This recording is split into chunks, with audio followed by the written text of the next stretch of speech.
Patung Jenderal Sudirman. Patung ini bukan sekadar monumen yang berdiri di tengah, tapi simbol perjuangan. Jalan Panglima Besar Jenderal Sudirman. Saat saya berjalan mendekat, hal pertama yang langsung terasa adalah suasana tenang di sekitarnya. Pohon, rumput, dan tata ruang taman menyatu dengan gagahnya patung di tengah. Patung ini seolah mengingatkan bahwa ketenangan yang kita rasakan sekarang dibangun dari perjuangan panjang di masa lalu. Langkah semakin dekat dan bentuk patung Sudirman mulai tampak jelas, berdiri tegap dengan gaya memberi hormat. Wibawanya terasa bahkan tanpa kata. Di sekitar patung, terdapat bangku-bangku duduk. Bangku sederhana ini seperti mengajak setiap orang untuk berhenti sejenak, mengambil waktu untuk melihat sejarah. Bukan sekadar melintas. Mungkin terlihat biasa saja, tapi tempat duduk di area ini punya peran penting sebagai ruang untuk melihat masa lalu dari jarak yang dekat. Di sini kita bisa diam sebentar dan membayangkan bagaimana beratnya perjuangan seorang jenderal. Sudirman memimpin pasukan dalam kondisi sakit, melewati hutan, hujan, dan medan berat demi mempertahankan kemerdekaan Indonesia. Patung ini bukan objek foto. Ini pengingat. Ketika kamera fokus ke patungnya, bentuknya memperlihatkan banyak makna. Tangan memberi hormat, kepala menegak, dan sorotan wajah yang serius. Ekspresi itu bukan marah, bukan sombong tapi tekad. Jenderal Sudirman dikenal sebagai Panglima Besar yang memimpin perang gerilya melawan agresi Belanda. Dalam kondisi sakit paru-paru, beliau tetap turun langsung memimpin perlawanan berpindah dari desa ke desa. Strateginya berhasil mempertahankan eksistensi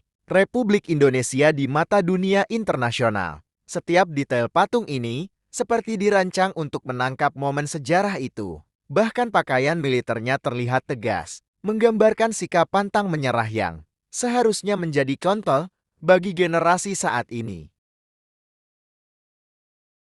Di bagian bawah patung, terdapat keterangan diresmikan oleh Komandan Pusat Kesenjataan Infanteri, sore yang 10 November tahun 2025.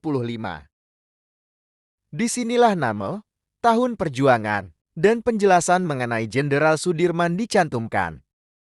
Panglima Besar Jenderal Sudirman lahir pada hari Senin, 24 Januari tahun 1916 di Desa Bodas Karangjati, Remban, Purbalingga, Jawa Tengah dari pasangan Karsidi Kartoprajo dan Siem. Ia menjalani pendidikan di Hollands Inlandse School High Meer with Gebreid Lager Onderwijs MOL Oparama Wirotomo dan HEK Muhammadiyah di Solo. Jenderal Sudirman menikah dengan Siti Alfia dan dikaruniai 7 orang anak. Jenderal Sudirman wafat pada 29 Januari tahun 1950 dan dimakamkan di Taman Makam Pahlawan Kusumanegara, Yogyakarta.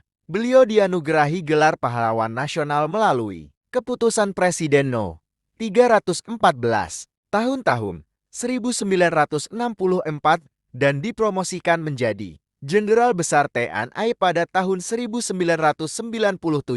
Karir militernya dimulai saat bergabung dengan Pembela Tanah Air PETER. Setelah kemerdekaan, beliau bergabung dengan Tentara Keamanan Rakyat TKR. Dan pada 18 Desember tahun 1945, dilantik menjadi Panglima Besar TKR oleh Presiden Soekarno. Jenderal Sudirman menjadi inspirasi perjuangan daerah dalam mempertahankan kemerdekaan. Seperti peristiwa Bandung Lautan Api, semangat perjuangan Jenderal Sudirman sangat pantang menyerah. Bahkan dalam kondisi sakit berat, dengan satu paru-paru, beliau tetap memimpin gerilya dan menjadi inspirasi bagi Letjen TNI Iwan Setiawan ASI, In Hyetem, putra asli Soreng Bandung dalam mengabdi kepada bangsa dan negara. Beliau merupakan seorang prajurit Kopassus dan salah satu peserta tim ekspedisi Everest 1997 yang dengan semangat pantang